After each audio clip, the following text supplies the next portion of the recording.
there, my name's Julie Fei-Fan Balzer, and today I'm going to show you how to unleash the power of ScanNCutCanvas in order to build a beautiful custom card. So I'm here at my computer, and you could of course use your tablet or whatever device that you have to connect to the internet, and I'm on a program called ScanNCutCanvas, which is a very powerful free online cloud-based software, meaning it doesn't exist on your computer, it exists on the web. You simply have an account, you log in, and we're going to go ahead and we are going to build an amazing card from all of the built-in designs. So here's my account, and I'm going to go ahead and ask to start a new project. And once the next screen opens, I'm going to go over to the built-in designs right here on the left, and I'm going to choose from the basic shapes a square. Now, just so that you'll understand what's going on, you don't actually need to do this step at home. I just want you to be able to visually see things. I'm going to go ahead and I'm going to color that square red, and I think it'll make it a little bit easier for you to see the next step. So the next thing I'm going to do is I'm going to go up to Edit, and I'm going to duplicate it. So now I have two red squares, and I'm going to drag that second red square away, and I'm going to make it a different color. So now there'll be a contrast so that you can see them a little better. So I'm going to put the yellow square on top of the red, and I'm going to make the yellow square smaller simply by dragging at the corner. Now, because I want this to be really precise, the next step is I'm going to select both of them just by dragging my mouse over. And under the Edit menu, I'm going to go ahead and I'm going to align them both horizontally and vertically. So once they're aligned and I know they're perfectly nested, then I'm going to choose from the Process Overlap, Divide, okay? And now it's going to look like absolutely nothing has happened, but the square has magically changed from being red and yellow into just being yellow. So let me click away, and I'll drag them apart, and now you can see that I have two parts, because what it did is it divided the red and the yellow square from each other to create two separate shapes, a small square on the inside and a sort of large frame area. So now we're going to build on the frame area. So what I want to do now is I'm going to hit the back button up here with my pattern shapes to close that up. And I'm actually going to use a pattern from the stamp kit. And this is because if you buy the stamp starter kit, you get an activation code which unlocks all these 50 patterns here in ScanNCutCanvas. But don't worry, if you don't have access to any of these patterns, you can use anything that you like. This is just a pattern that I happen to think was really cute.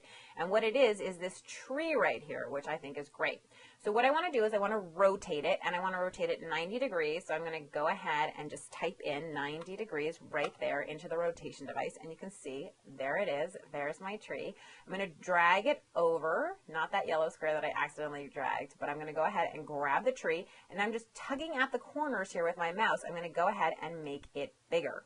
And I'm actually just going to make it wider without making it taller there. And I just want it so that it touches the edges. That's the most important thing to me right now, is that it's going to touch the edges in a couple places. So you can see how it touches the edges here, here, here, and here. And maybe actually we'll make it touch in two places at the top. That looks pretty good to me, I think. Maybe we'll just raise that up a tiny bit. You can, of course, arrow things. You can do a lot of things with your keys on your computer and not just with the pulling of the corners. Okay, so once you like how it looks and everything's good, you're going to go ahead and you're going to select both the frame and the tree. You're going to go back up to the Edit menu, and now you're going to choose Weld. Now look at what happens to the color. Just like that, you can see it's become a single shape. Okay, and if I go ahead and click on it, and let's go ahead and make that a different color. Now it's pink. You can see I have my yellow, I have my pink, and I have all these distinct shapes. But I want to customize my shape even more. Now I want to add some text. So again, I'm going to go ahead and click the back button, and you can see that there are all these text choices for you to choose from. I'm going to choose just a plain old regular font. You can use any of the fancy fonts that you want. I'm going to double click in there, and I'm going to select all, and then I'm going to simply enter my text, which is my first sentence is miss. I'm going to click outside the box, and then I'm going to click inside the box to drag it on over. Now what I want to do is I want to make it fit. It's too big, so I want to make it a little bit smaller so it fits on there, okay? And then I want to make it a little bit wider, but not any taller. So again, everything here is so customizable to look exactly how you want it to look. You can squish it. You can do anything that you want. You are the boss of it. You are the creator of everything. So once you're happy and it's overlapping just a little bit, you're going to go ahead and you're going to add your next word. So my next word is, well, it could be miss anything really, but really who I miss is you. I miss you. So we're going to go ahead and type that U in. And then again, I'm going to click off and I'm going to click on. And once I have that, I'm going to go ahead and drag it down, and I'm going to do the same process of squishing and dragging and pulling until it looks exactly how I want it to look. It's just the width I want, it's the height, everything looks good to me, and it's slightly overlapping. So now that I have these, we're going to do the exact same thing that we did before, which is we're going to grab all three parts, and we're going to go up to Edit, and we're going to say Weld. And now it's going to create one single file from all those parts, which I think is cool. So there's really two more steps we have to do to make this an amazing card. And I think the first step is we need to give it a little bit of an outline, because I think that's going to make it pop. So we're going to go up to Edit, and we're going to choose this icon right here. And what that does is that creates an offset line. So if I click on that, I'm going to bring it down. I just want a tiny little offset line, maybe 0.04, 0.08. You want it outward. And we want to leave it as it is, and then you can decide round or bevel. That's a personal taste choice, whatever you like, and you're just going to hit OK. And what you'll see is there's a mat, right? So what I do is now I can pull this apart, and boom, I have a mat. So if you look at the three pieces that I have now, I have this background piece, I have my front piece, okay, and I have this little square which actually fits perfectly right back there. But here's the problem. If I layer this on top of the Miss You, can you imagine what's going to happen? What's going to happen is it's just going to add bulk, and I want this to be really smooth and flat. So I'm actually going to make that a cutout. So what I'm going to do is I'm going to duplicate my yellow square, and we've already duplicated before, so you know exactly how to do that. So I'm going to save that yellow square. But what I'm going to do now here is I'm going to go ahead, select them. We're going to do the aligning again so that I know that everything is going to line up super perfectly.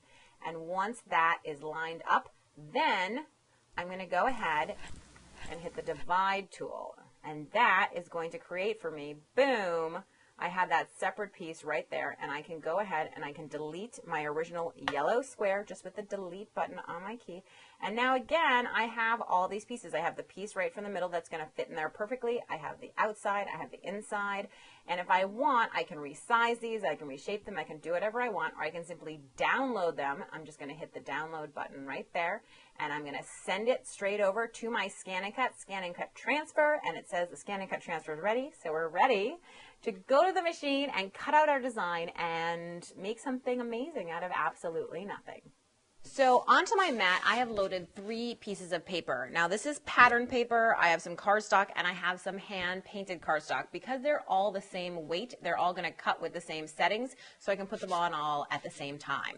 I'm going to go ahead and I'm going to open my dust cover with 2 hands right at the front. I'm going to go ahead and load this into the machine. And then I'm going to go ahead from the pattern screen, I'm going to pick the file that we sent over wirelessly. I can see it on the screen. I'm going to hit the scan button, and I'm going to go ahead and scan in my papers so that I can place each of those cut files exactly where they need to be. Now that I can see all of my papers on the screen, I can go ahead and I can drag them wherever I want for perfect cutting. So for instance, let's say I actually want this image to be on the black cardstock and I want this to be on the white pattern paper, or whatever it is, I can go ahead and adjust it. If you wanted to fussy cut exactly what you were going to see inside this square, just adjust it so that you're happy. And when you are, you can go ahead and say, okay, cut, and we're ready to go.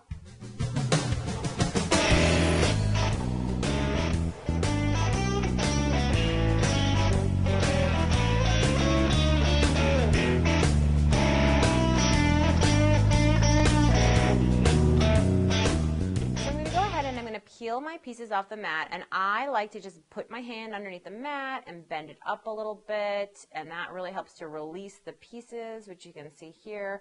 I do tend to take off the outside first. I just think it's easier to pull off the pieces. You can use your spatula tool if you need to, but I'm just going to go ahead and pull all of these little bits and pieces off until I have everything I need to make my card, and then I'll adhere it all together.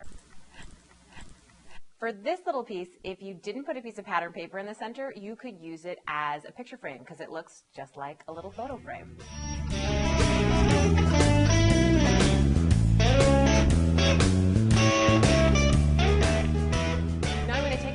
pages, and I'm going to go ahead and adhere them together.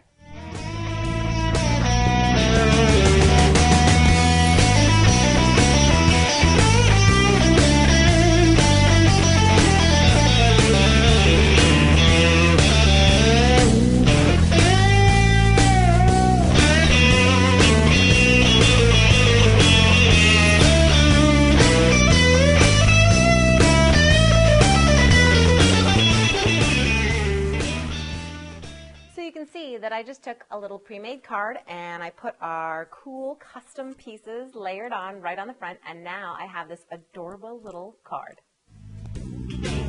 Thanks so much for watching, and be sure to visit my blog for more tips, tricks, and tutorials at balzerdesigns.typepad.com, and of course check out the ScanNCut website too at ScanNCut.com.